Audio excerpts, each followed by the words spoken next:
fun. Yes. Welcome to the show, everybody. Woo! It is NFL draft season. We are 3 days away, 2 days away for you guys when you listen to this tomorrow. I am feeling great. I've been chilling, hanging out, listening to Schoolboy Q, taking a couple ball rips. I'm in a great mood. Went for a run around the block, got some fresh air. We have one of my favorite guests on, Jakob Sanderson. Life is good. Welcome to the show. Welcome back. How are you doing today? Hopefully half as good as me. Man, the difference between, what are you on Eastern time? Yeah. Yeah, the difference between Eastern time and Pacific time is really showing up here because I've done nothing yet today. It's 8:42 a.m. my time. So I rolled out of bed and then basically then came over to the table and turned my mic and camera on. That's basically the extent of my day so far. So yeah, slightly different days over here in the Pacific time zone, but excited to get going on this nonetheless. Yeah, so this is I would say my most frequent guest on the show at this time. Probably your fourth or fifth time. We're on a bit of a time limit, so I won't reminisce through all the topics we've gone through, but some of them I was looking back at our show sheets. We've discussed every player you could name. We've discussed guys from Jalen Hurts all the way down to Albert O. Like we have had debates about every sort of player, so it's been a good time. If you're listening to the show, I would recommend going and listening to the past shows as well, even if they're all some of them out of date. They're still relevant topics. Why I love having you on is no matter how much we agree, I think we just tend to argue almost the whole show. Like we just have are able to have a good conversation and provide like every sort of perspective, and sometimes even if it's just playing devil's advocate. So I love having you on because I'm excited to see how much we disagree about. Even though I feel like we're in principle, we have a lot of the same approaches. Like we have a lot of the same principles. I feel like we're more alike than dislike, but I know there's going to be some stuff where we're just not going to be on the same page. So I'm excited to get to it. And we might be the first topic. Like, let's just start off. Because yeah, I know we don't agree on the first topic. Yeah. So. All right. So tell me, and I already know who you're going to tell me. Who is the 2026 wide receiver one? This is pre-draft, no landing spot. We're using projected draft capital. Who's your guy? Who you're planting the flag on? So, I mean, I'll caveat this by saying I think it's legitimately really close. And this would be a year where I would potentially change my wide receiver one with draft capital landing spot. That's not usually the case for me. But this year, I think it's close enough at the top that I could see any of the top three being my number one after the draft. But for now, it's Jordan Tyson. And I know that's a guy that you're not as high on, so I'm excited to get into it. I was not sure I was actually going to do that pre-draft for a lot of the early spring. I was kind of looking at the three pretty similarly. I was like, you know what? Tate seems like the safest, and he's probably going to get drafted first. So I'll probably just put him as my pre-draft one and maybe swap it after. And then when I got into the profiles, I just came away thinking that Tyson most clearly projected as a target dominant NFL player to me. He was the one that proved it over the longest period of time in college. I came away not that concerned about the injury stuff. And the NFL seems to be getting less concerned about that too these days. The hamstring, I guess, fair enough. Like that's a lingering thing. He had this devastating knee injury. That's terrible. But then he had his best season by a mile directly after that knee injury where he comes out and has this massive junior year. So unless someone tells me that he's like bone on bone or there's chronic damage, we've already seen proof that he clearly recovered very, very well from this knee injury when he goes up and has 3.04 yards per route run, 3.48 yards per team pass attempt in 2024. And the other one is the clavicle, which is like, okay, it's fixed. And I don't think you're injury prone if someone drives your shoulder into the ground. Like that's the kind of injury that can happen to literally anybody. So overall, I just view Tyson as, from a freshman season, he stepped on the field, was instantly the best receiver on that Colorado team. Gets injured, comes in year three, has the most dominant age-adjusted production season of anyone in the class. And then year four, certainly not as impressive, deals with the hamstring injury. His quarterback deals with an injury as well, but still was able to earn targets at a really strong rate. 31% targets per outrun for his career is by far the best in this class. And yeah, ultimately, I think you can come up with reasons why you might say the other guys could have matched Tyson in his situation in college, or could be as strong of target earners in the NFL. But he's the one that's proved it, and so I'm more than happy to just ride with him as we go into their NFL portions of their career.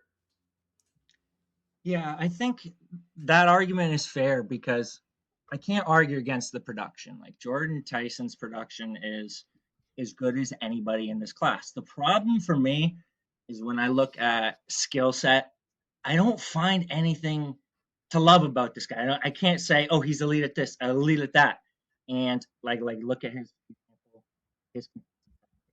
below 50% in 1 out of 3 seasons. I know I've seen the highlights, but he wasn't exactly dominating in contested catch rate as a guy like Carnell Tate, where he was catching 70% of his contested targets. The only guy in the round one since 2020 with a higher contested catch success rate was Jackson Smith-Njigba than Carnell Tate. So we have an elite guy versus a guy who I'm told is good, but he's just not statistically there. You look at tackle breaking ability. Jordan Tyson was just not a yak threat at all. He averaged an 8% missed tackle force rate, below 10%. So that's just really non-existent in that way. And I do admit that I could just be overthinking things because a lot of times, sometimes it is the simple, did you produce in college?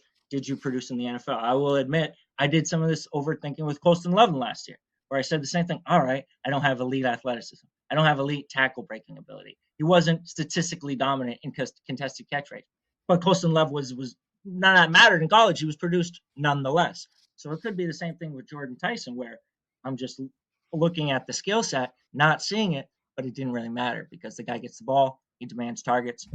But for me, I feel a little bit like I'm having the same conversation with Rome Odunze 2 years ago, where it was like a lot of the draft community was telling me I'm crazy. Watch the film. He's wide receiver one. He's up there with Malik Neighbors. He's up there with Marvin Harrison Jr. I did not feel Rome Odunze was in that same category as a Marvin Harrison Jr., as a Malik Neighbors, partially because of the player status, lack of recruiting grade. I look at Carnell Tate. For me, the case for Carnell Tate is that you have to take the actual production with the caveat that he was an Ohio State wide receiver playing with Jeremiah Smith.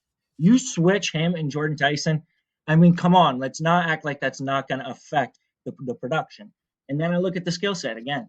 You look at the contested catch rate, which again, that's not the only thing that matters. But Carnell Tate is one of the best contested catch receivers to ever come out into the NFL as a prospect. You look at the route running. Okay, everybody says Jordan Tyson. Watch the film. I am not going to claim to be a film expert. I would rather rely on people who are. So I'm going to rely on guys like Matt Harmon for reception perception. I'm going to rely on guys like Lance Zierlein, NFL.com grade. Carnell Tate is a 6'7" NFL.com grade versus 6'4" for Jordan Tyson. Now, that might be partially influenced by injuries, but again, you look at the reception perception, 89th percentile versus man for Carnell Tate. This is like top 7 in the past 5 years. That's an elite number. So I see a guy who chews up man coverage, a guy who is absolutely dominant in contested situations. You look at catch rate, the only round one wide receiver since 2020 to run at least 750 routes in college and catch 75% or more of their targets, Justin Jefferson, Devontae Smith, Carnell Tate. That's it. I am using the 750 route barrier to exclude Kadarius Toney, but Toney was also on like a 6 ADOT. Like obviously his catch rate is going to be extremely higher, and it was a lot lower route sample. So I think there are multiple reasons to like exclude Toney from that conversation. You look at the guys who are doing wide receiver things in college and catching 75% of their targets. It's elite players, Devontae Smith and Justin Jefferson.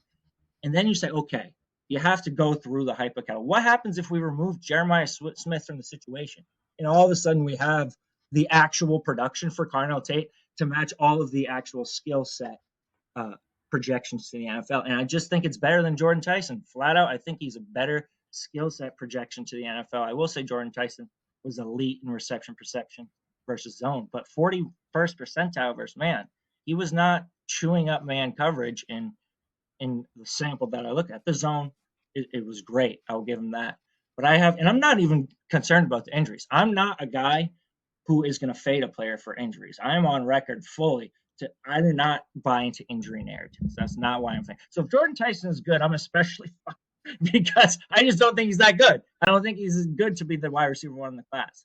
I look at Makai Lemon. You say Tyson's the single most productive wide receiver. This depends on what statistics you look at. I'm sure you're using what receiving yards per team attempt. You look at Well, yards per route run. I look at an aggregate. Yeah.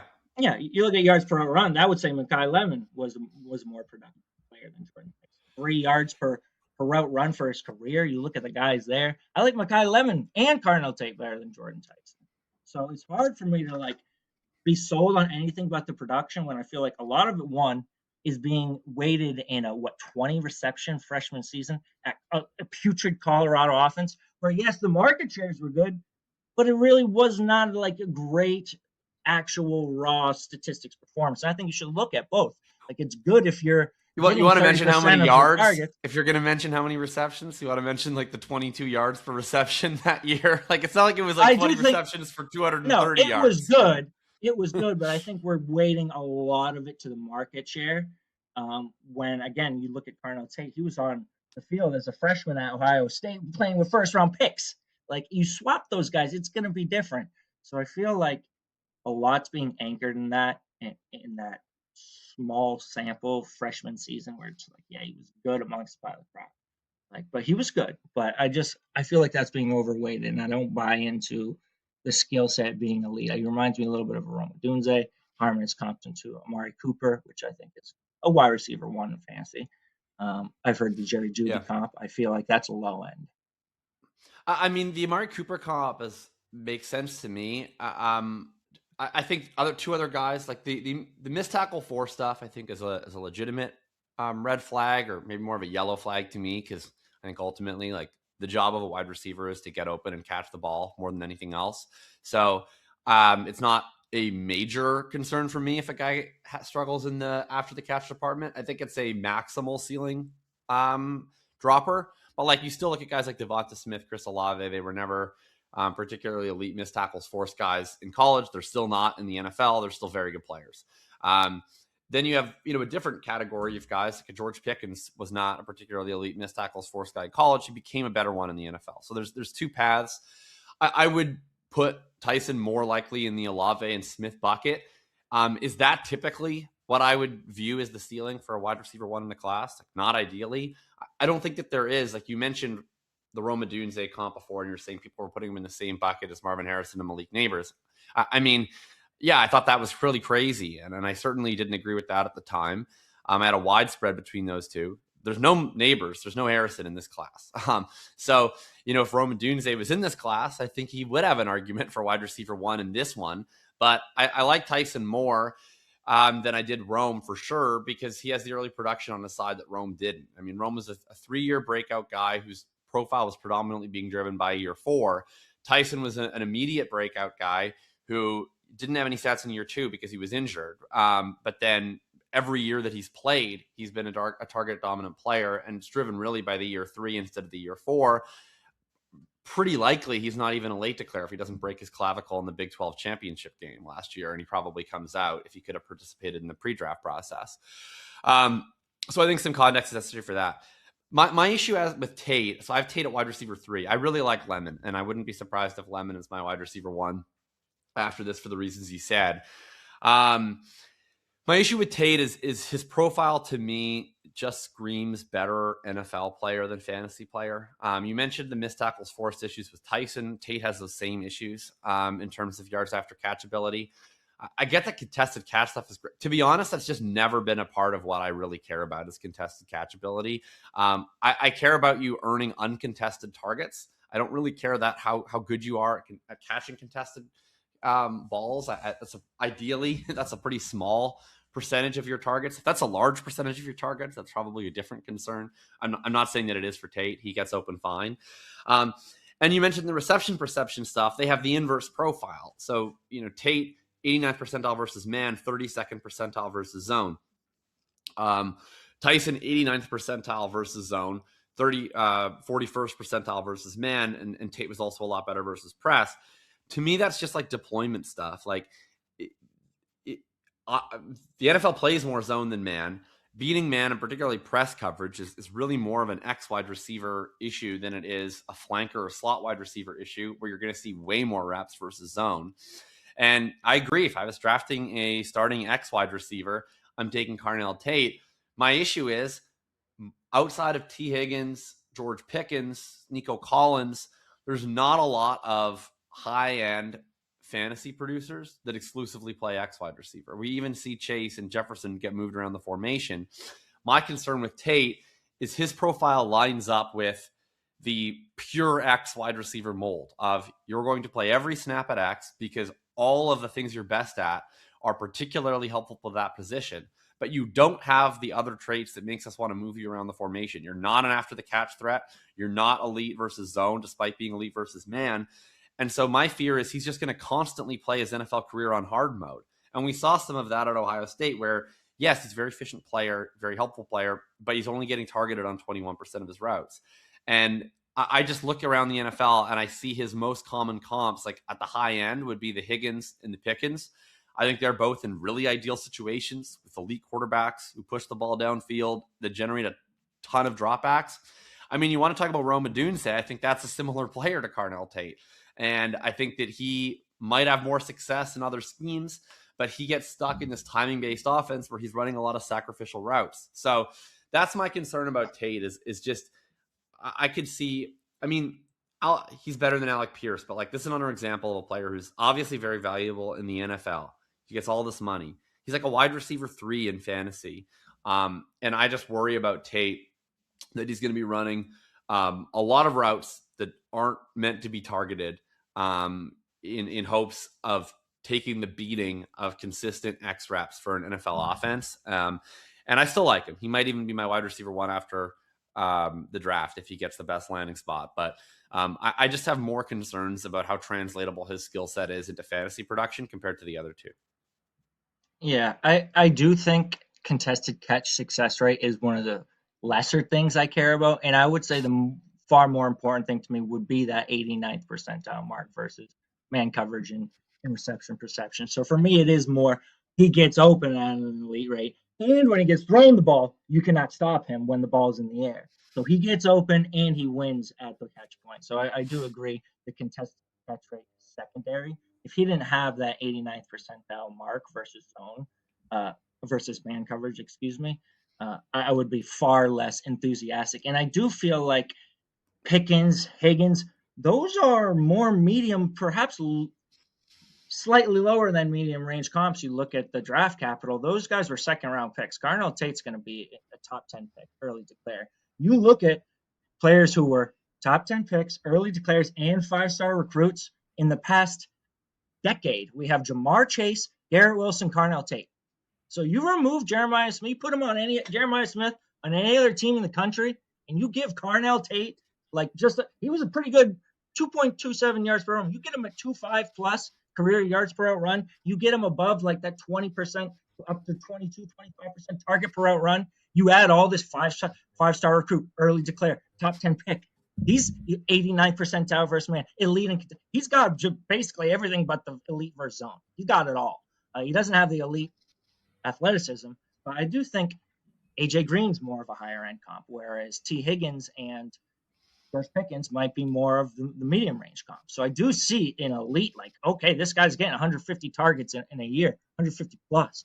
Like AJ Green, you look at AJ Green's missed tackles force, yak per reception in the NFL. He's averaging like 3 yards after it was bad. I don't know, but in that era, the dominant wide receiver 1s in fantasy were the pure X guys, but they're not anymore. Like, I get that there's guys like Chase plays X, Jefferson plays X, but those are guys that are way better versus zone, and they're better after the catch, and they're guys that you want to move around to get layup opportunities.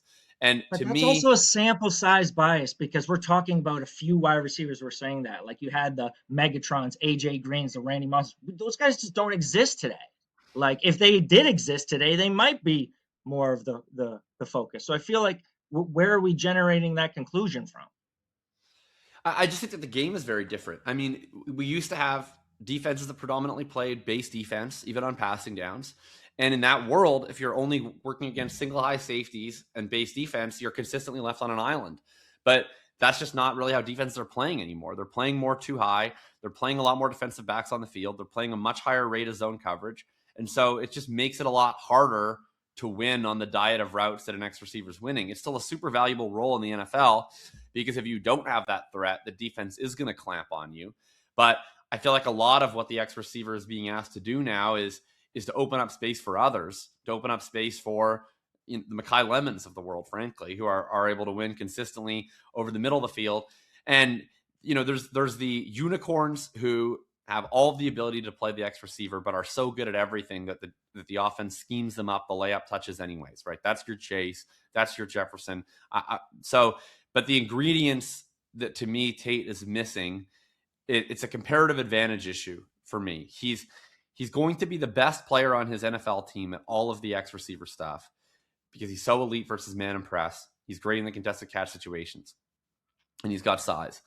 But I don't feel like he's ever going to be the best yak threat on his team, and I don't think he's going to be the best zone beater on his team. And when all those things are true, that screams to me, we're just going to put you on an island at X and let you do your thing. And that makes him, to me, more volatile game to game. I mean, I mentioned Brian Thomas as another comp where you see the volatility of it in a certain offense where it's built around that position. You can get an incredible rookie season. And then we see a different coach that's really trying to scheme things into the middle of the field. And at first, they tried to make Thomas the focal point of that, and he didn't succeed doing that. And so they went a different way.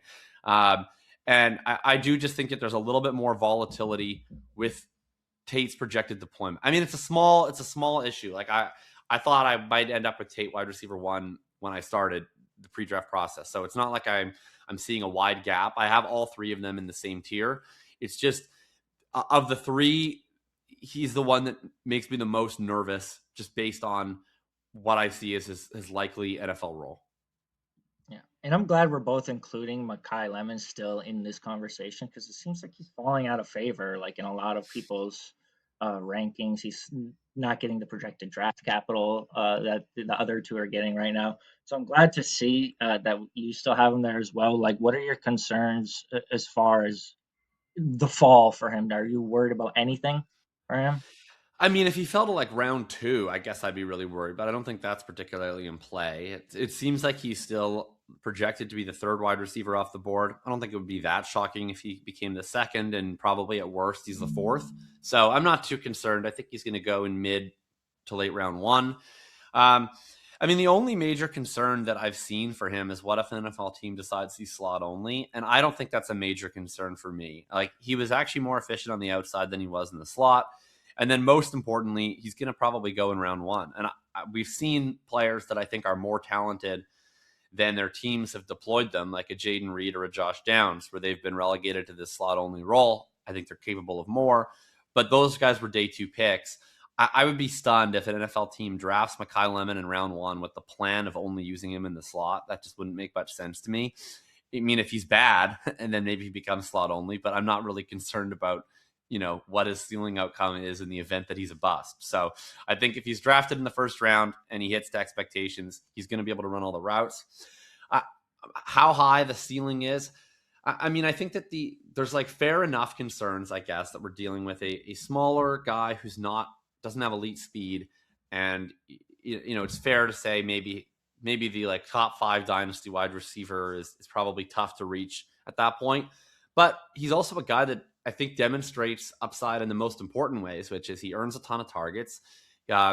He's consistently elite operating in the intermediate of the field. And that's really where, to me, the most upside is coming from wide receivers right now. I mean, you think about guys like Puka, Amon-Ra St. Brown, Drake London. There's a lot of fantasy upside to be had by just consistently winning in the 10 to 20-yard ranges of the field. And Makai Lemon is a guy that I have a lot of confidence to be able to do that. So, yeah, I think he's a fantastic prospect and very close to being my wide receiver 1 in the class. Yeah, I feel like a lot of the times, like we talk about, sometimes we just overcomplicate things, and sometimes it's as simple as, did you improve in college? You're probably going to produce as a pro. And if we just break it down to that, round 1 wide receivers with 3+ career yards per route run since 2020, Jamar Chase, Jalen Waddle, Devontae Smith, CeeDee Lamb, JSN, and then Makai Lemon. Like, it's just a flawless bucket to be in when you're that productive in college, and then you get drafted in round 1. He's an early declare. You look at the skill set, he averaged over 14 yards per reception every single season, so he was efficient per route. He was efficient at gaining yardage, caught like 60% of his contested targets, really good yak threat, like a 25% missed tackle force rate, the reception perception, 85th percentile versus man. He was actually better versus man than versus zone. When you think slot only, these are the guys who struggle versus man.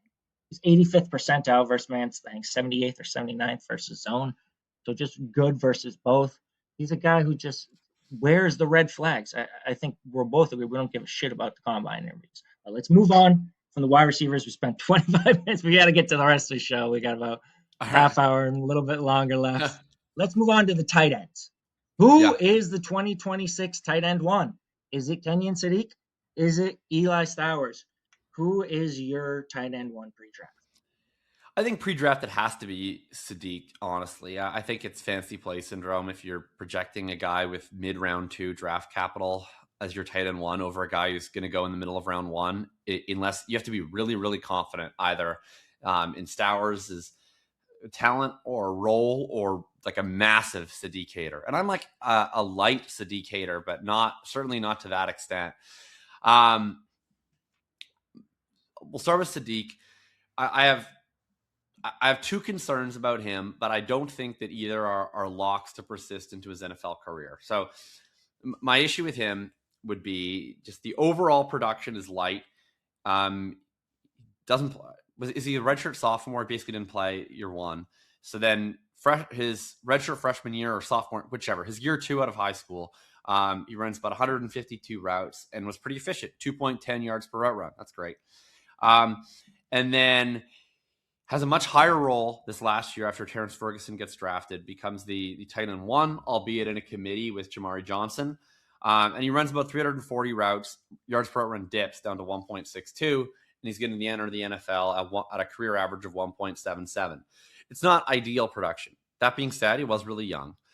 My concern, though, is you compare, the production numbers, and I think what I've seen of him on film says a similar story to me, which is compared to guys like Loveland, Fannin, Bowers, this archetype of really the receiving tight ends who do most of their work flexed out from the formation or the second tight end to the line. Doesn't have the level of craft and technical skill as a route runner as those guys to me. I don't think he's the guy that you're flexing out on an island against a safety and who's routing them up on a slant like we saw, I thought, consistently all over Loveland's tape last year. So that's okay. There's a lot of tight ends that have a different path to production. And you think of like a Tucker Kraft as being a great example of this. He's not like the twitchiest route runner in the world, but he's a force in the yards after catch game. And that's really the driver of his success. And he's also athletic enough to get up the seam. The concern there is Kraft is an elite blocker. So you're playing him at the Y every time, and he gets a lot of advantages from that in that he consistently gets matched up against linebackers. And so you're able to do more with his athleticism in this linear fashion. He's able to run away from them on drag routes. He's able to consistently leak out on these yak opportunities where you're using him at the center of the RPO game. And you're getting him against slower players. He's able to beat up the seam. Sadiq is 241 pounds, which is on the light side. But again, he's young. And the biggest difference between him and Stowers, they're similar sizes. They don't play similarly. Like, if one of these guys is going to blossom into a true Y tight end, I think it's clearly going to be Sadiq. He's younger, and he's just way more physical. So I think my issue with Sadiq currently is that his skill sets, to me, strike me as a little bit uncomplimentary, where he's this straight line elite athlete with remarkable yak skills, not a lot of technical refinement, and he's light on size. And so I would love his skill set if he could play in line, but I'm just not sure he can play in line. And so I do have a little bit of fear he winds up as a tweener. But I think because he's so young, because he's so athletic, because he's so physical, I think you have 2 very plausible paths to success for him, which is, one, he puts on 5 to 10 pounds. He plays reliably in line. He gets a full snap share that way. And he's able to be this, Tucker Kraft on steroids, basically, that is able to just kill teams as a matchup nightmare on drags and screens and seams. And the other is, he stays slimmed down 240. He's not playing a ton in line, but he's able to work on his route running, take advantage of that athleticism, translate it to the football field in the NFL, and you have this sort of chess piece that actually is able to flex out and win, and you can put him in line in certain situations to take advantage of his athleticism. So I think he's the widest range of outcomes player in the class. I think his ceiling is really high. I do have concerns about the floor. His profile reminds me less of the recent round one tight end success stories and more similar to some of the late 2000s, 2010s tight ends that were a little bit more based on athleticism and a little bit less based on the receiving skills. Yeah, I'm glad to hear you're not panicky on Kenyon Sadiq. I feel like half the time he's talked about it's as if he has this absolutely outlierish, terrible production profile. And when I do my charting process, my tight end anatomical checklist, he's not very far off from being green in the categories that I look for. If I'm looking for 1.8 plus career yards per out run, he's at 1.72. He is 0.08 short. So he is, and that's yellow shaded for me, just shy of being green.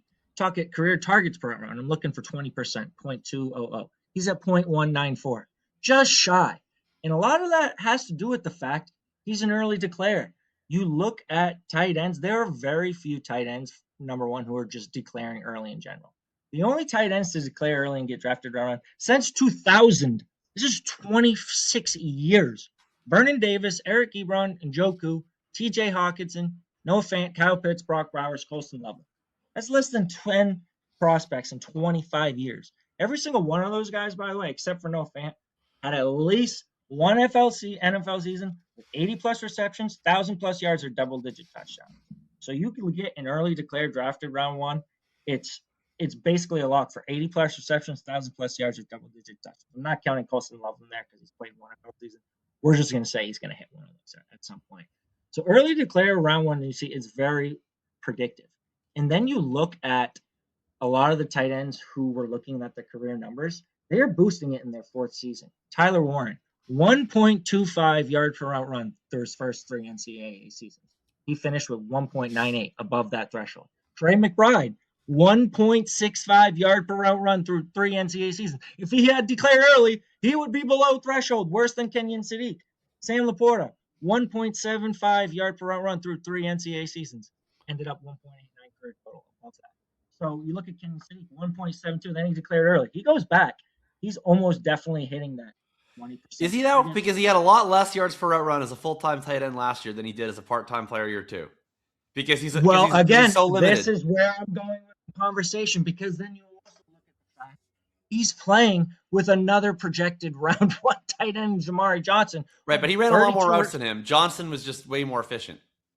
Yeah, and he led his team in receptions. He led the NCAA in receiving touchdowns, did Kenyon Sadiq. And again, just barely finished shy. You to remove another round one. The only other prospect to be drafted round one to play with another round one tight end prospect was Hawkinson and Fant. We don't have that in existence. And then to look at like the early, those are the only two guys we can compare to. So there are no apples to apples comparisons when comparing production profiles of early declare tight ends who also played with another round. They don't exist. Kenyon Sadiq is not a guy who's existed in the past. He is a brand new prospect that you have to evaluate with these contextual factors in hand. And again, he hit the best season yards per run, like you said, 2+. Came up shy of the PFF receiving grade, but again, likely to have surpassed that in his final season. He has the NFL.com grade. The missed tackle force ability, along with the athleticism, is what has me in on Kenyon Sadiq. Like he gets compared to Noah Fant, right? Because of the athleticism and the fact that he didn't translate the NFL. Noah Fant has the single worst collegiate missed tackle force per reception amongst any top 50 dynasty tight end. He is quite literally the worst collegiate tackle breaker in that entire bucket of 50 tight ends. Kenyon Sadiq is 5th, top 5. The only guys in the top 50 NFL tight ends with a better collegiate tackle breaking rate than Kenyon Sadiq are Darnell Washington, who was an absolute just behemoth freak show. Then we have Harold Fannin Jr., Tucker Kraft, and David Njoku. So you look at comps, Njoku. You talked So about Tucker Njoku, Craft. I think those are good I think comps. Njoku is the best comp because I think you're looking at a similarly young player who's really athletic but really raw entering the NFL. That's just my concern. Is it took a long time for us to get useful production out of David Njoku.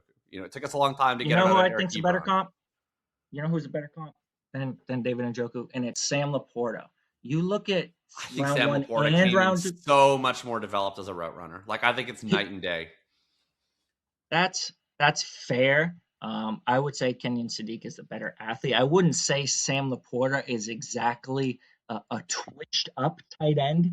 You could say more But refined, sure, but I it's don't I think mean route running. I anyone's mean out this here is saying Sam Laporta is breaking ankles as a route runner. He no. is a Well, yak but threat. That's what Sam Laporta is. He is a guy who broke over 20% missed tackle force rate. You talk about top 40 tight ends.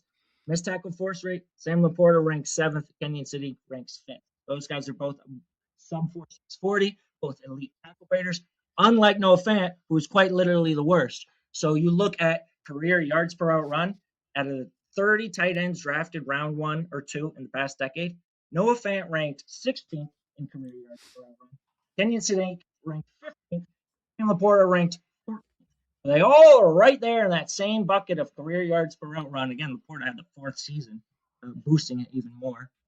They're right there, and it's in the eye of the beholder. Do you think he's Noah Fant, or do you think he's Sam Laporta? I think he's Sam Laporta. And if he came out, landed in a good offense, I wouldn't be surprised to see Kenyon City put up 75 plus receptions as a rookie, just like Sam Laporta. Yeah, I'd be really surprised to see that personally. I just don't think he's there yet. But I see the upside. If I had to guess, I think that we don't see that upside come to pass for a couple of years. But he's a tantalizing player who'd be tough to bet against. I mean, for me, he like, where do you have Sadiq in your rookie rankings right now? I have him lumped in a tier with, Like in Superflex. I think after the top 5, it's really coming down to Concepcion, Omar Cooper Jr., depending how you feel about Jadarian Price, he's projected to get very good draft capital. I would say based on the draft capital, he would be included there. And then you have Sadiq Stowers, depending on if you're high enough to include them with those bucket of Concepcion and Cooper. And I would say I do have Sadiq in that same category as Concepcion, as Omar Cooper, as Jadarian Price. So I have Concepcion a tier ahead. I have him in his own tier. Well, actually, I have him in a tier with Mendoza, but then I have Sadiq as my pretty clear cut top name of the next tier, and depending on his landing spot, I might move him up. I don't think I'd move him ahead of Concepcion unless there was a massive landing spot disparity, but I could certainly move them into the same tier. I really can't imagine that I would have any Price or Cooper or Boston or any of the other guys ranked ahead of Sadiq. I think the lowest I'd have. Yeah, you'll be above ADP on Kenyon Sadiq then, as will I. So let's talk about Stowers real quick, because you're not saying he's got any chance, obviously, pre-draft to be included ahead of Kenyon Sadiq. Let's say he is round 2, but he gets a good landing spot, clear starter. Then you're considering putting him ahead of Kenyon Sadiq? Well, I don't think he's ever going to be a starter because he can't play the wide position. So he's a tight end 2 who might get 80% of the routes if he's able to be better than the team's slot wide receiver. But I don't think we should even view this guy as a tight end because he's the same size as Sadiq, but like if you just want to watch like 15 minutes of each of them, they do not play the same from a physicality perspective. Like Sadiq is using all 241 of those pounds to block his ass off. Sometimes you get matched up against a 280-pound guy and you're not going to win the battle, but it's not for lack of effort. And like you get Sadiq on the move as a blocker, and he's pulverizing dudes in the open field. He's a house. Stowers, I wouldn't say has a particularly high interest in the blocking aspect of the position, in my opinion.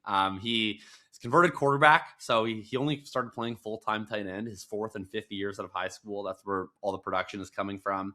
And I think it's reasonable to say that he's new to the blocking portion of the position. So you have technical issues, you have effort issues, you have size issues.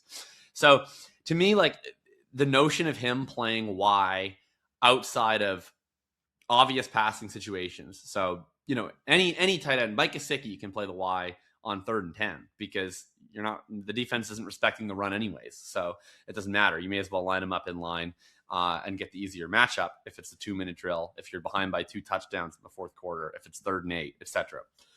So he can get about 40% of the routes from an inline alignment just through obvious passing situations. The question then is what happens with the other 60% of the routes? Can you improve enough as a blocker that a team will play you as a credible inline tight end on early downs? To me, that's a massive long shot. But can you be a effective enough receiver that a team will play you as the second tight end, either 2 tight ends attached or you'll play in the slot? That's the Brock Bowers rule. I mean, Brock Bowers plays basically only as an inline tight end in those very obvious passing situations. But because he's better than 98% of NFL slot wide receivers, he's also going to get all the additional routes by playing effectively the position that a receiver would otherwise play. And you can get the extra creativity of you might be able to align him attached. You might be able to put him in the slot. You might even put him out wide. Is Stowers going to be that effective? I mean, that's a really high bar. The only guys that I think are legitimately that good to be able to do that on a no matter what NFL team they're on basis, for me is like Bowers, Loveland, and then they don't even need it because they're good enough blockers. But if Kittle and McBride required that for any reason. But now there's also this other flex zone of tight ends who I think can do it on a team-dependent basis. And I think this is why we see like Kyle Pitts' routes get janked around from year to year, which is if you have a really poor wide receiver depth chart, which, the Falcons, especially last year post-Drake London injury, but even before, really did, you're willing to make trade-offs. You're like, Kyle Pitts is clearly the second best receiving option on this team. So even if we're not getting a lot out of him as a blocker, even if we're not getting everything we want as a receiver, we just have to find ways to get him on the field because he's one of the better options. And I think we saw a similar thing with Harold Fannin last year. The question is that sustainable? If the Browns if they draft Carnell Tate, for instance, and now you have Carnell Tate and Jerry Jeudy at wide receiver, maybe you add even a stronger third receiver, I do have concerns that Fannin's routes could be cut down dramatically. Similarly with Pitts, Dalton Kincaid is always brought up as a guy who's predominantly been in limited routes roles. Mike Gesicki has predominantly been in limited routes roles. He had the one season where he wasn't, and that was fun, but mostly he's been in limited routes roles. Fant's been in limited routes roles. So I think it's wrong to say that blocking doesn't matter. I think it only doesn't matter if you are legitimately so good as a receiving tight end that you are better than a slot receiver. Like Dalton Kincaid, to me, he's the one that gets brought up most, and I think it's completely misunderstood. People always bring up Dawson Knox with Dalton Kincaid. I don't think Dawson Knox is Dalton Kincaid's issue. Khalil Shakir is Dalton Kincaid's issue to me because he's never going to be a good enough tight end as a blocker that a team is not going to have a Y on the roster. He's never just going to play Y tight end. He can't block, but he can receive. So if Khalil Shakir wasn't there and they didn't have a real slot receiver, then I could see the team saying, okay, well, we're just going to play Dalton Kincaid as our slot receiver. But because he's not going to be able to outblock Dawson Knox, and because Khalil Shakir is a better receiver, you end up with not a lot of routes. So with Stowers, that's the concern that I have. Is just it's a really high bar that he's got to meet. I think he has a really interesting receiving profile. I'm not as confident in it as I was on Bowers, Loveland, like the true thoroughbreds. But just because, and I know that age hasn't historically mattered as much as tight end, but like my argument is he's a receiver. So I'm essentially evaluating him as a receiver. And I do have some concerns about just the age adjusted stuff on him. But overall, I think really high upside receiving profile for a tight end, really high ceiling. Talking about mid-round 2 current draft capital projection, the landing spot's going to matter a lot. Does he go to a spot where there's an established slot receiver and an established Y? Then I get concerned that he's going to be a limited package player. Does he land on a barren receiver depth chart, or maybe even a tight end depth chart that's so bad that he's going to get more Y reps in year 1 than you'd normally expect? Like he's going to be, to me, the most landing spot dependent player in the class. I have him right now at my 201, but I could move him up from that if he gets a really fortunate outcome in the draft. Yeah, and I'm fully happy to agree when you say he's never going to be a clear starter. I will happily agree that Eli Stowers is never going to be a guy who's going to be featured close to 100% snap participation. He's never going to be used on clear run plays as the blocking tight end. He's going to come off the field in some of those situations. The problem for me is that we misconstrue that as having to limit his route participation. It's really all that should matter in fantasy. It really is all that matters in fantasy.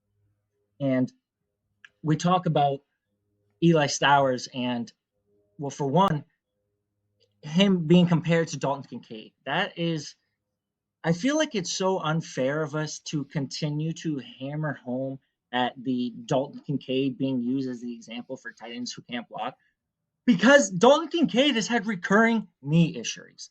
There are other tight ends who can't block. Who I brought up like 10 different guys.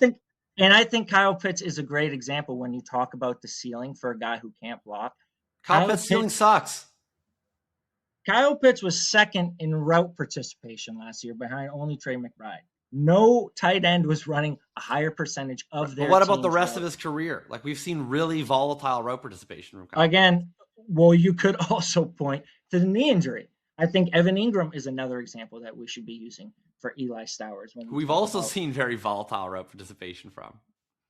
Again, but you also look at Evan Ingram. First 3 years of his career, tight end 4, tight end 7, tight end 7 in points per game. This is a guy, again, you remove the injuries for Evan Ingram. A lot of these guys have suffered injuries. So we keep saying, oh, well, these guys are limited because they're blockers. How do we not know what the injuries are? Their lack of participation. So you talk about Harold Fanning Jr. as well. He was graded as a worse blocker than Dalton Kincaid last year, and he was at a much higher route participation. So we use Dalton Kincaid as the example. Right. But their slot receiver was Isaiah Bond. Like, I just think we're going to see years of Harold Phantom's career where he has 80+% routes, and I think we're going to see years of his career where he's at 55% routes. And that's been Evan Ingram, and that's been Kyle Pitts. Like, it's volatile. It's not like that. It's not that these guys can't have that route ceiling in the right circumstance, right? Like, remember the Chan Gailey, Mike Gesicki year where he was like basically just playing receiver. But then we've seen other years where Mike Gesicki's down at 40%. Like, it's just these things yo-yo around because you're so dependent on team context when you're in this archetype. That is true, but Stowers is also significantly better prospect than Mike Gesicki. You talk about the actual production for Eli Stowers. This guy averaged 2.34 yards per route run for his career. This is more than Trey McBride. This is more than Colston Loveland. He averaged more targets per route run than Colston Loveland for his career. I give you some of the age stuff. Again, I feel like we did this with Tyler Warren last year. Everybody's like, he's old, he's a late breakout. He was not playing the position. He was not even a common receiver tight end. He was neither of those. He was a quarterback. Then we look at when he actually transitioned to the position, immediately started to produce, immediately started to garner targets. I just look at the athletic upside.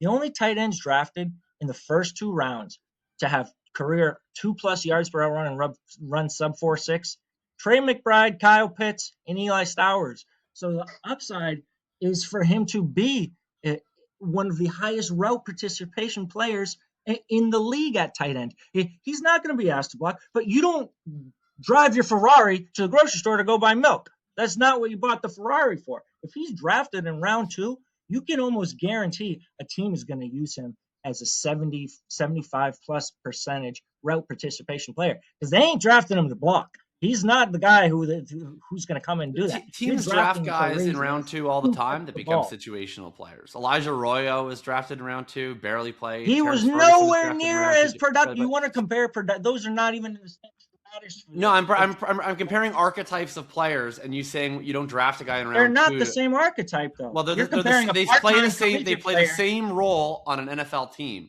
Stowers is much better at that role. But they play the same role on an NFL team, which is a movement tight end. No, they do. That's the role. Arroyo is more of a vertical seam threat who's using his speed up the seam. Eli Stowers is a guy who can be a lower ADOT, high volume target. That's not what Elijah Arroyo was in college. That's not what he projected to be. No, but the same role as in, like, they are not your inline tight end. They are a tight They end can't 2 block. I get it. who They're like wide right. receivers. They're wide receivers. Yeah. Same as Jawan Johnson, and you talk about those fluctuations. And But Jawan again, Johnson, again, this like Jawan Johnson was on the same player on the same depth chart in 2 back-to-back years in 2024 and 2025. And Clint Kubiak decided, we're putting you in a tight end committee with Foster Moreau, and you're going to be, in the 60 to 70% route range. And he was functionally useless for fantasy. Kellen Moore comes in, looks at the exact same situation, says, you know what? No, we're going to use you on 85% of the routes. And then he's an every week tight end 1. And it's like, this is the same player in the same depth chart in the same situation. And 2 different play callers had completely different deployments of him. And that's what I'm talking about with the volatility. Like in one situation, Eli Stowers could be 85% routes every week tight end 1. In a different situation, he might not be. In the same situation with a different play caller, he might not be. Like it's just, when you're in this archetype, it adds a lot of volatility if you're not either able to block enough that you're going to be playing Y on an every down basis, or that you're Brock Bowers, where I'm so confident in your receiving ability that I'm not that concerned because teams are going to get you on at the expense of a receiver. If you're not hitting either of those, then I think you just have a very wide range of outcomes that's not even stable year to year, because I think you're very dependent on, are you one of the best receiving options on this team that we're going to play you as the receiver? And it's hard to answer that question without knowing what the other receiving options are, because a lot of these other guys, it's a year to year basis. And I view Stowers similar. I mean, because you talked about it, snaps don't matter, routes matter. I've never talked about snaps this whole segment. I'm only talking about routes. But you can't simply say, okay, well, we're going to play our receiving tight end every time we want to pass on 1st and 10, and then we're going to play our blocking tight end when we want to run, because the defense isn't morons. If you do that, they're going to just take it as a cue.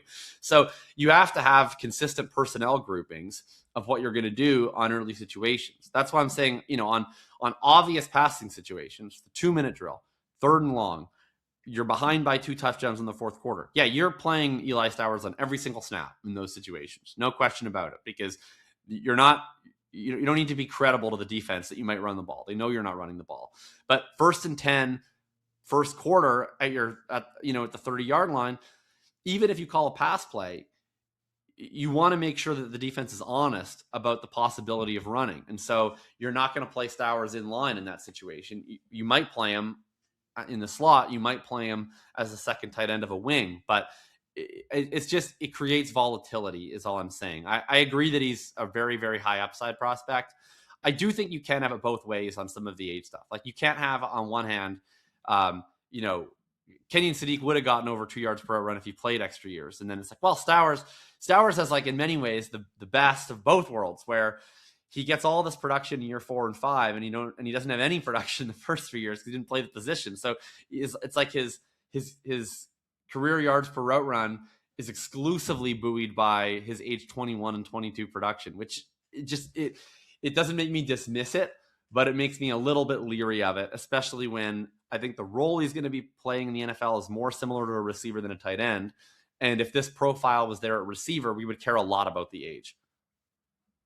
Yeah, and just to be clear, I don't mean to project a lot of my counter arguments onto you, because a lot of what I'm arguing here is just arguing against the general, I feel like, feelings in general with the market. And when I'm talking about, the upside, I agree in the volatility that they could be coaching basis. It could be with one coach this and with another coach another. For me, my issue is so much that not necessarily you, but Dalton Kincaid in general gets used as, oh, if you can't block, your upside is Dalton Kincaid, who, by the way, averaged 10 points per game on like 37% route participation last year.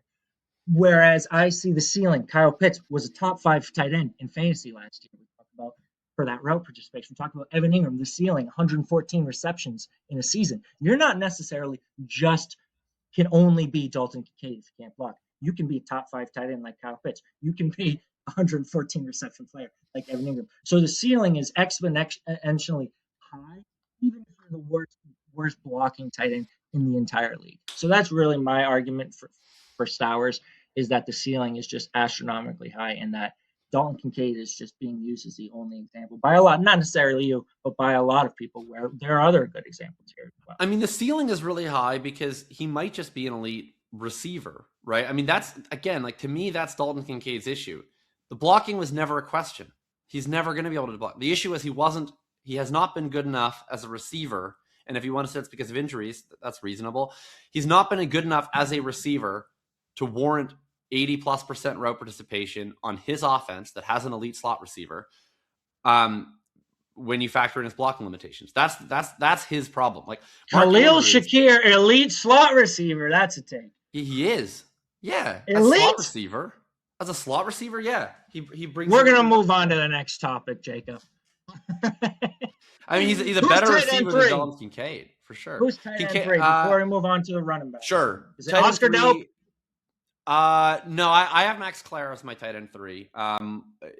Again, after the draft could change a lot because the draft capital on everyone after the first 2 is like all over the map. But for me, I'd be Max Clare. Incredible redshirt sophomore season at Purdue. Didn't produce a junior at Ohio State. I find myself pretty unmoved by not getting a ton of targets while being a transfer tight end competing with a top 10 pick in this draft and the greatest wide receiver prospect of all time. He's also 246 pounds, so I think he actually could play the Y in the NFL and has flashed a ton of receiving upside. He's my clear tight end 3. How about you? I have Clare as tight end 3 as well. I feel like I'm getting psyoped by the Oscar Delp hive here, just based off of. I like Delp a little.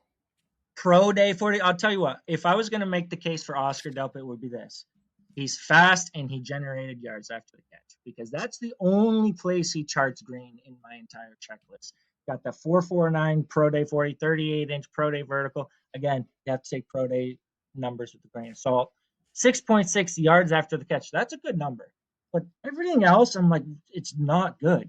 Late to Clare, 12.2 yards per reception, average. 5 missed tackles in his best season, average. 0.128, so 12.8% missed tackle force rate. That's red. Career targets per route run, 13.5% red. Yards per route run, 1.22. That's extremely red. To give you some context, the only tight ends in the top 50 tight ends right now to have a worse career target per route run than Oscar Delp: Brenton Strange, Mason Taylor, Theo Johnson, Dalton Schultz, Chigo Conco, AJ Barner. That's it. So it's just a bunch of junk, basically. I'm not really buying into him, converting into anything more than like a role player. Yeah, I think Brenton Strange is my comp for Oscar Delp, and I think that'd be like a pretty high end outcome if you could get him.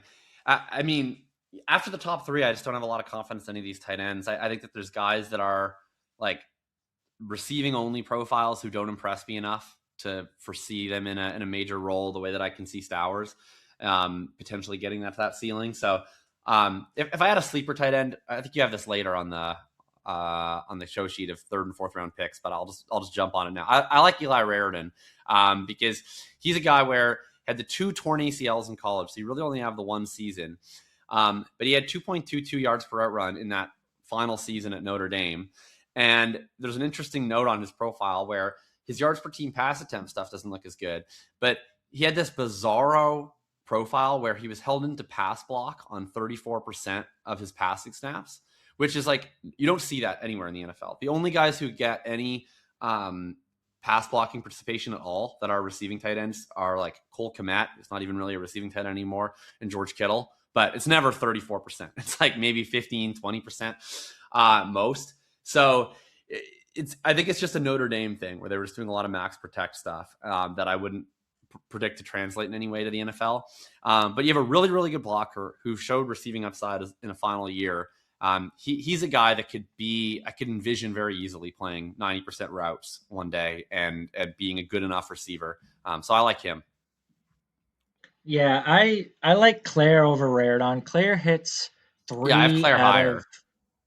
He hits, or let's say 4 out of 5 of my production thresholds. I'm looking for 0.200 target per route run. He's at 0.201. He hits that. Looking for 2+ best season yard per route run. He's at 2.22. I'm looking for 80+ PFF receiving grade. If you guys hate PFF, let me just tell you, every single tight end in the top 12 right now got an 80+ PFF receiving grade in their best season in college. So it is an indicator. If you hit 80+, it's a good thing. Clare did do that. He also got a 6.3 NFL.com grade, which is pretty high. That's the second highest in the class behind Kenyon Sadiq. And just to put that in perspective with like prior classes, um, it's higher than Terrence Ferguson, higher than Elijah Arroyo, higher than Ben Sinnott, so he's a highly graded player by Lance Zierlein. He had the production just shy of the career yards per run. I'm looking for 1.80. It's 174. Don't have the athletic testing. He's not a good tackle breaker, 0.137, but I do think he's got a lot of the production thresholds we look for. And again, like you said, it's easy to give him a little bit of lenience. I can't sit here and do it for Carnell Tate and then turn around and not do it for Max Clare playing with a guy like Fairmont and a guy like Carnell Tate. So it's very easy to give him a little bit of forgiveness there. Eli Raridon, again, I hear you out on the ACL if I was going to make a case for Eli Raridon. Doesn't hit the career numbers, but again, career 1.54 yards per run, that's yellow. It's not a red flag. It's not hitting the 1.8 threshold, but it's not terrible. 0.162 target per route run. Again, it's not horrible. It's yellow for a career number. He did hit the best season yard per route run in his last season, 2.23. That's good. That's a great number. So after he recovered from 2 ACL tears, finally got a chance towards the end of his career, he was efficient, not super highly graded, 70.9 PFF receiving grade. So he's going to come up short there. 6.14 NFL.com grade. That's yellow. So I think this guy's an NFL starter, especially talk about the blocking ability, the size, 6'6", 245, 4'6", 240. He's big, he's athletic, he's long. So he can be used. I don't know. He was winning pass blocking one-on-one with Ruben Bain in the Miami game, which is pretty wild to watch. Yeah, that could limit him, though. It might not be 34% in the NFL, but you talk with Andrew Cooper, there's only been like 1 or 2 tight end one finishes from guys who pass block more than 15% of the time. I think it was Julius Thomas with Peyton Manning in Denver, and then like George Kittle 1 or 2 seasons. So we don't see guys above 15% be producing high-end fantasy finish, so that could limit him if he's that good of a blocker. I think he's an NFL starter. I don't know exactly if I'll be in or out on him, depending on how high he goes in rookie drafts. I like him in the 3rd or 4th round. He won't go high. He'll be 3rd or 4th, yeah. Yeah, so I'm fine with Eli Raridon as a sleeper. All right, so let's move on from the tight ends. What else you got? Sneak in some running back talk before. Oh yeah, they suck. So not in on Jadarian Price. You already shook your head. No, I'm not remotely. I don't like him. I mean, the biggest reason is that we have no record of production. But okay, that's fine. I'm pretty open-minded when it comes to running backs. I'm like, all right, this guy You're a former Tony Pollard stand when he had no production behind his ACL, and here you are saying he didn't produce behind Jeremiah Love. Who am I talking to? This is what I'm saying. Like, if you are a running back who has like a reasonable excuse for why you didn't get volume, but you have like some fun fancy stats, like I'm usually your guy. Like I can be an advocate for this type of player. I wanted to be in on Jadarian Price, but so okay, we start off with the complete lack of production. That's fine. How do we try to talk ourselves into this, despite this major problem? Well, the first part is easy to talk yourself into. He's behind Jeremiah Love. All right, at least you had a good excuse. I wish you would have transferred, but you didn't. Maybe you just love Catholicism. And you enjoyed Notre Dame. Okay. And so, okay, what about your per touch numbers? Well, those are really good. Okay, that's a big plus, right? His missed tackles forced, yards after contact, especially the explosive run rates, all that stuff is in the green for me. So, all right, I'll give you that. My concern started when he showed up to the combine, and I don't care about the combine a ton, but I do care about it a little bit for running backs, and I especially care about it when I don't really have much of a production profile to work off of, and I'm trying to tell myself a story about how you're this extremely explosive runner. And then you show up smaller than I thought you would at 203 and slower than I thought you would at 449. And I'm like, neither of these are terrible in and of themselves, but to have a sub 100 speed score for a guy who, on paper looks like a limited volume but super explosive runner, it's not really what I want to see. And then on top of this, the worst part of his whole profile is the receiving game, right? When they were finding touches for him at Notre Dame, it was never in the receiving game. It was in the running game. Just a completely non-existent receiving profile, either from a volume perspective, but also even on a per route run perspective. And I know it's like a really tiny sample of routes, but that's not ideal in and of itself, right? So My issue with him is you're not really the size of back that I would particularly project for goal line size. You're not fast enough that I would ordinarily see you as this elite breakaway runner. And we don't have any receiving profile. So what are you? And then I go to the tape and I'm like, you better blow me away on tape, because that's clearly why he's getting drafted. And he just didn't, for me, to be honest. Like, I see athleticism with him, sure, but I thought that he was pretty limited in terms of what types of runs he was making work. I thought he looked really strong on gap runs where he had a clear hole to reach. I thought he looked otherwise kind of indecisive on more complex reads, and particularly running out of his zone scheme. And pass protection is a disaster, which is going to limit his route participation early in his career, at least. And so I'm just left with this guy that didn't blow me away on tape, kind of iffy measurables, no receiving profile. And I'm like, okay, if he ends up being a good NFL rusher, fine. I wouldn't be shocked by it. But the fantasy ceiling of a 203-pound 4'9" guy with no pass game production and no history of volume just doesn't feel particularly high to me. So I view him as a pretty low floor and a pretty low ceiling player, where if he goes to a bad landing spot, and he's draftable in like the early second, maybe I'm in. But if he goes all the way up to the 106, 107, because he gets drafted by Seattle, either 32nd, or especially if he gets drafted by Seattle like 64th, it's just going to be really hard for me to chase that profile up the board. Yeah, I like Jadarian Price. I like his profile.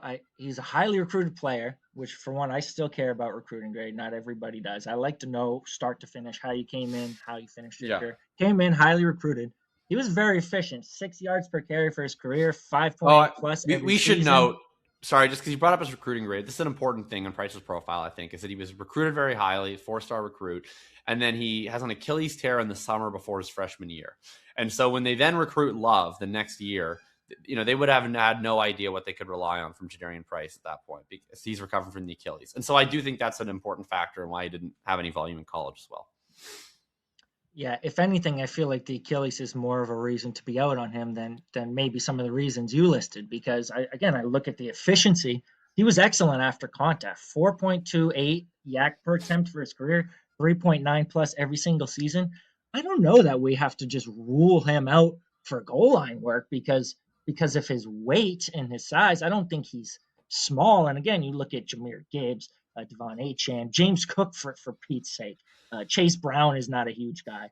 Bucky Irving, like, these are guys who can still have a roll around the goal and can still have touchdown upside. Hell, Tony Pollard, like, he was not a big dude. We were standing for him. I'll give you the receiving vastly different from Pollard. No, but most of these guys did not get goal line work early. Like Cook, it took until year 3 for him to get goal line work. Bucky Irving doesn't get goal line. He didn't have a single carry inside the 5 last year. Achane didn't get it initially. Jahmyr Gibbs didn't get it initially. Eventually they got it. But Achane and Gibbs were like college workhorses with really, Gibbs especially, obviously, ridiculous receiving profiles. And Irving had a way better receiving profile. And volume but Irving profile. he had 8 rushing touchdowns as a rookie on 207 attempts. We don't have to just rule out touchdown upside based on Jadarian Price's size. I don't know if I'm on board there. And again, you talk about the broken tackle rate, 259 missed tackle force per attempt. He's good at breaking tackles. He's good at generating yards after contact. He had 45% breakaway percentage every single season. So he, despite the lack of long speed, I don't think 4.49 is bad. He's breaking away. Again, we talk about breakaway speed. Electric on kick returns. This guy averaged 36 yards per return and 3 kick return touchdowns on 22 kick returns. He's going to be a second-round pick. Maybe, I don't want to say maybe, it's unlikely, but possibly 32 to Seattle. I would say it's more likely second-round pick. He's 46 overall in mock draft database. So I think he was efficient on his receptions, 10.8 yards per reception. He's not going to be a guy who's out here giving a ton of receptions. His official comp on NFL.com is Javonte Williams, and I feel like he could come out and have a similar workload for his career, where we're looking at Jadarian Price having 200 plus rushing attempts and 30 to 40 receptions. So I think there's RB1 upside here, even with the lack of receiving upside.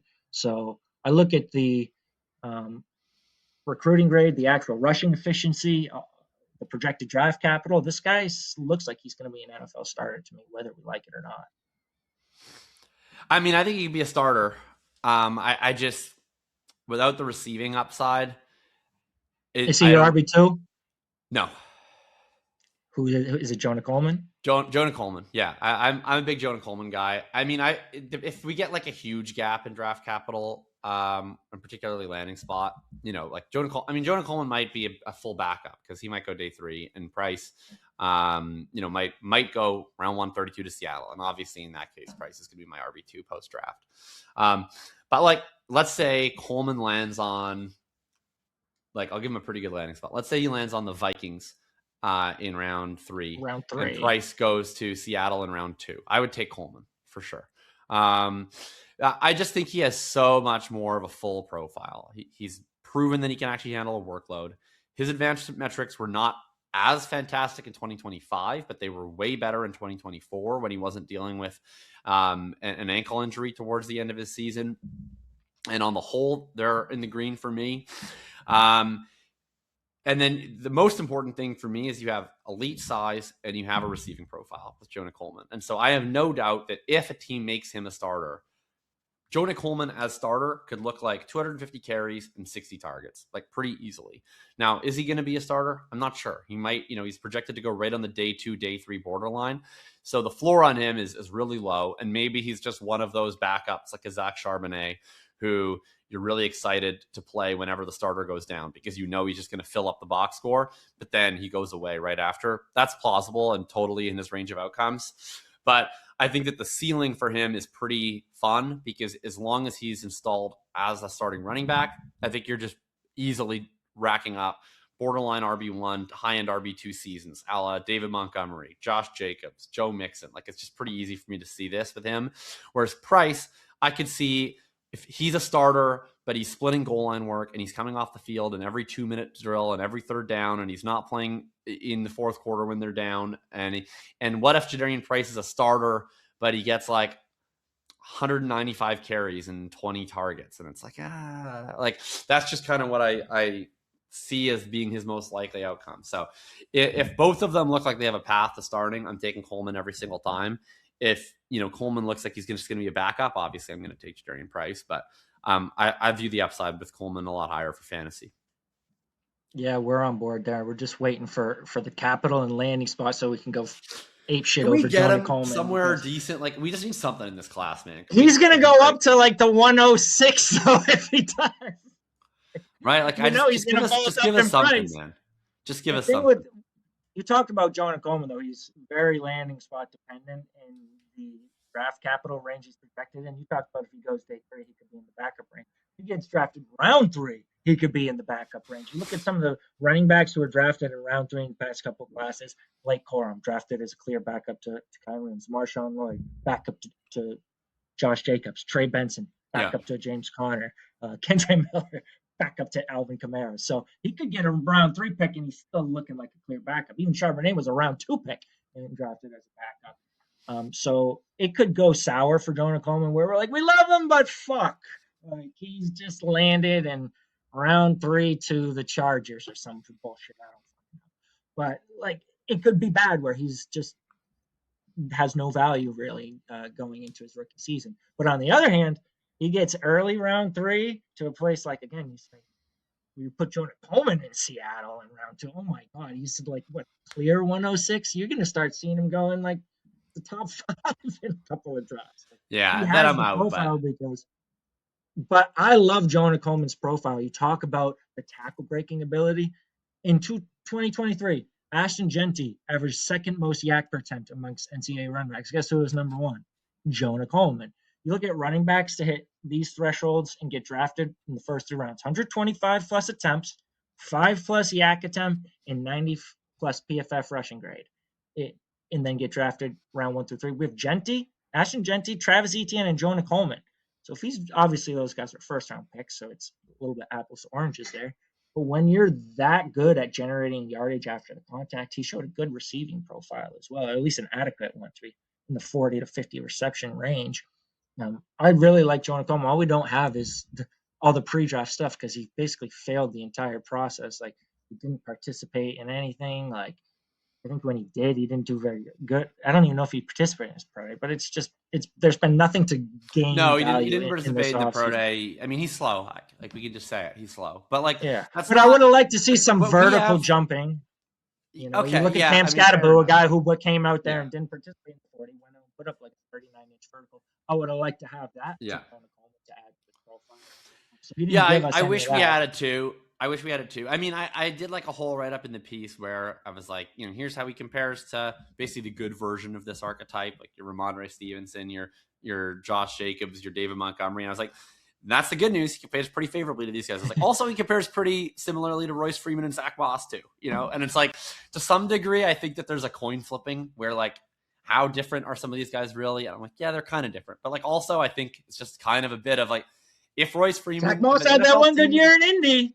Like with this archetype of player, I really do think there's something to the idea of like in your first couple of years, does an NFL team just decide you're a starter? And if they do, then you kind of just become one, and then you just keep getting the ball over and over and over again. So I'm hoping that's the case for Coleman. It is. I truly believe too the same way. You play the simulation 100 times over. A lot of these outcomes are not going to be the same with the same players. Things are just there's a lot of variance in the game where you're playing 16 games a year and injuries and all sorts of stuff. All right, so, let's rapid fire. I know you got some Twitter questions, but I do have another show shortly. But I can give you some quick answers to the rest of the sheet and the ones for Twitter. Well, before we get to the rapid fire, okay. I want to know who are the good players to take in the third and fourth rounds of rookie drafts. Is there anyone who you look at that guy and say, I think he's good? Well, I mentioned Raritan. That was one that I'm going to be targeting in round 3 and 4. Another one, landing spot dependent, but I'm intrigued by Cole Payton. There's like no upside in this class, but there's a possibility of getting a legitimate rushing profile quarterback. He's projected to go right on the round 3, round 4 borderline. Super mobile guy out of North Dakota State with some fun traits. So I think he's a totally fun lottery ticket. And then this one's deeper. Eric McAllister. He might be UDFA. He just purely statistically profiles as like a top 7 receiver for me in this class. And his reasons for not being in the draft discussion are, I think, largely off the field. It's a guy who has had some interactions with law enforcement over the last few years, and in a way that is clearly hurting his draft stock. But if a team does take a flyer on him on day 3, or if he signs quickly as a UDFA to a good spot, I think he's going to be way more talented than his draft capital suggests. And so I'd be picking up some shares of him in the 4th round or on waiver wires. Yeah, I don't really think there's anybody here who I would say is good, but I do agree with McAllister. You look at the efficiency, the tackle breaking ability, the yak ability. I think Michael Trigg, that applies to as well, who we talked about Jonah Coleman failing the pre-draft. That is Michael Trigg in a nutshell, because before all this process, he looked really good. 17 missed tackles forced in his best season, almost a 30% missed tackle force rate, 23% career target per out run, 1.87 yard per out run, above 2 yards per hour, and especially he's hitting like all the production thresholds. He's hitting the missed tackles force. He came out and did like all-time worst vertical, but it looked like he wasn't even trying. Might have been injured. I don't know if we had some Gunnar Helm syndrome there where you got to throw that number out. But I think Michael Trigg had a good profile before some of the other stuff came out. Running backs, I would throw out maybe Jaden Ott, like Le'Veon Moss, maybe. Like, I don't know. These are guys who have gotten ranked in the 4th round. Kevin Coleman Jr., I think, has got a somewhat intriguing profile. A lot of times I'm looking for guys who are like highly recruited and efficient or have like one elite trait. So those are some guys I like. And we'll skip the rapid fire today. Actually, let's see. We'll do it. It's only 90 seconds. That's my favorite part. All right, you ready? Is this what, the Twitter questions, or this? What is this? No, I think there were all the Twitter questions were Jordan Tyson related, so we're gonna skip. Okay. I think the other one was how high would Ty Simpson go? If he how high would Ty Simpson go if he went to the Cardinals at the end of round 1? Is that the question? Yeah. Late first, like 119, 110. That's where he'd land for me. I think he's a horrible prospect, but if he goes round 1, I mean, I thought Tyler Shock was a horrible prospect. He gained a lot of value. That's fair. All right, you ready for the rapid fire? Yeah, let's do it. 90 seconds. All right. 101 or Ashton Genty? Genty. And this is super flex, obviously. 101 or Justin Jefferson? Jefferson. 102 or George Pickens? Pickens. 102 or Chris Olave? Olave. 102 or Kenneth Walker? 102. 103 or Luther Burden? Luther Burden. 103 or James Cook? Cook. 103 or Brock Purdy? 103. 104 or Ladd McConkey? 104. 105 or Brian Thomas Jr.? 105. 105 or Marvin Harrison Jr.? 105. 106 or Jameson Williams? I think J-Mo. 106 or Travis Etienne? 106. 107 or Harold Fannin? I think I'd go Fannin. 107 or Cam Ward? Ward. 108 or Javonte Williams? 108. 109 or Cam Scattaboo? Scattaboo. As long as love doesn't 110 go or 110 or Malik Willis?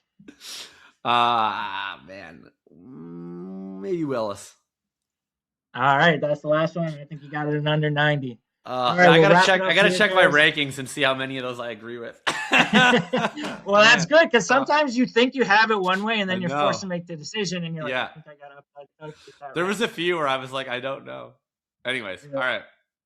Well, guys, thank you for coming on. Make sure you're following Jacob if you're not following him already. He should be at 100K Twitter followers, something like that. So some of you got work to do. At literally his name, at Jakob Sanderson. Make sure you're following him. I think you have YouTube as well. Yeah, anything else you want to plug?